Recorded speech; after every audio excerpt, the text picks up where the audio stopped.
श्रीवाय नमः। ॐ विश्वेश्वराय नरकार्णवतारणाय कर्णामृताय शशिशेखरधारणाय कर्पूरकान्तिधवलाय जटाधराय दारिद्र्यदुःखदहनाय नमः शिवाय। गौरीप्रियाय रजनीशकलाधराय कालान्तकाय भुजगाधिपकङ्कणाय गङ्गाधराय गजराजविमर्दनाय दारिद्र्यदुःखदहनाय नमः शिवाय।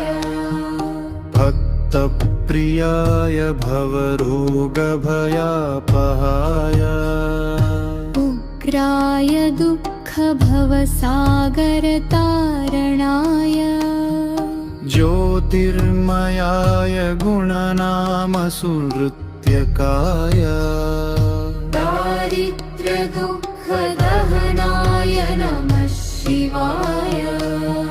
चर्माम्बराय शवभस्मविलेपनाय फालेक्षणाय मणिकुण्डलमण्डिताय मञ्जीरपादयुगलाय जटाधराय दारिद्र्यदुःखदहनाय नमः शिवाय।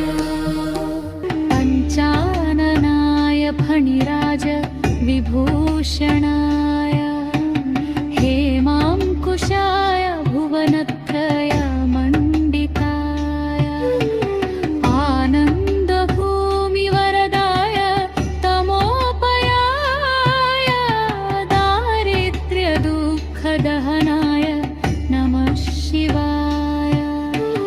भानुप्रियाय भवसागरतारणाय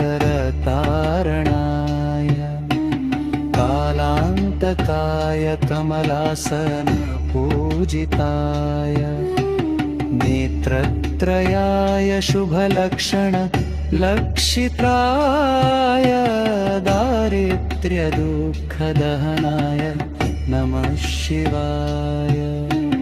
रामप्रियाय रघुनाथ वरप्रदाय नागप्रियाय नरकार्णवतारणाय पुण्याय पुण्यभरिताय सुरार्चिताय दारिद्र्यदुःखदहनाय नमः शिवाय। मुक्तेश्वराय फलदाय गणेश्वराय गीताप्रियाय वृषभेश्वरवाहनाय मातङ्गचर्मवसनाय महेश्वराय दारिद्र्यदुःखदहनाय नमः शिवाय।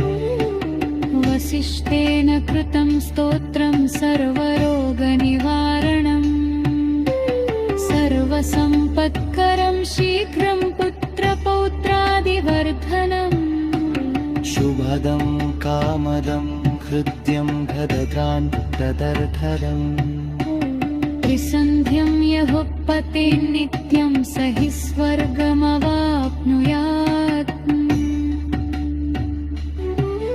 इति श्रीवसिष्ठविरचितं दारिद्र्यदहन शिवस्तोत्रं सम्पूर्णम्।